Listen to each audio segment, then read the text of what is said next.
PBB Club 2.0. Caprice. Tahimik lang ba o delikadong big winner material? Disclaimer. Ang video na ito ay isang personal na opinyon at analysis base sa mga ipinapakita sa loob ng PBB Club 2.0, layunin nitong magbigay ng patas, makabuluhan, at constructive na diskusyon, wala itong intensyong manira o magbaba ng pagkatao ng sinuman.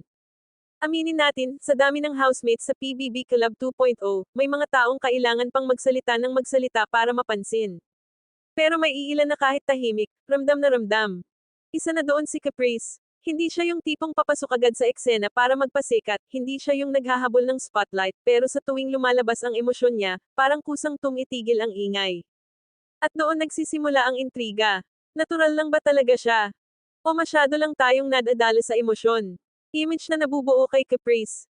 Para sa akin, si Caprice ay produkto ng maayos na pagpapalaki, halata sa kilos, pananalita, at kung paano siya makitungo sa magulang at sa ibang tao. Hindi siya palaban, hindi rin siya demanding, may restraint siya, at sa panahon ngayon, bihira iyon.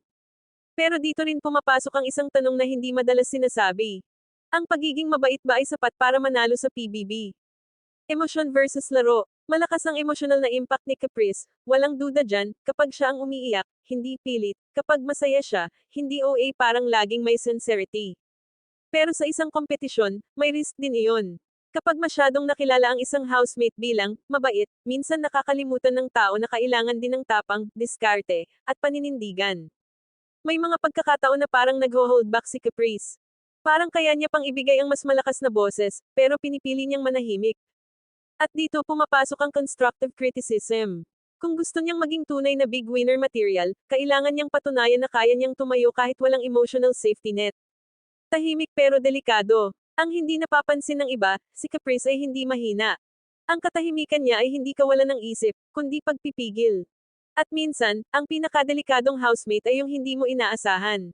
Yung hindi maingay, pero consistent. Yung hindi palaban, pero may malinaw na values. Kung matutunan lang ni Caprice na ipakita ang assertiveness niya, na hindi nawawala ang lambot ng puso, doon siya magiging tunay na threat sa loob ng bahay ni Kuya. Big winner material ba? Para sa akin, oo, may potential siya. Hindi dahil perpekto siya, kundi dahil may growth. Hindi siya yung instant winner type. Siya yung slow burn.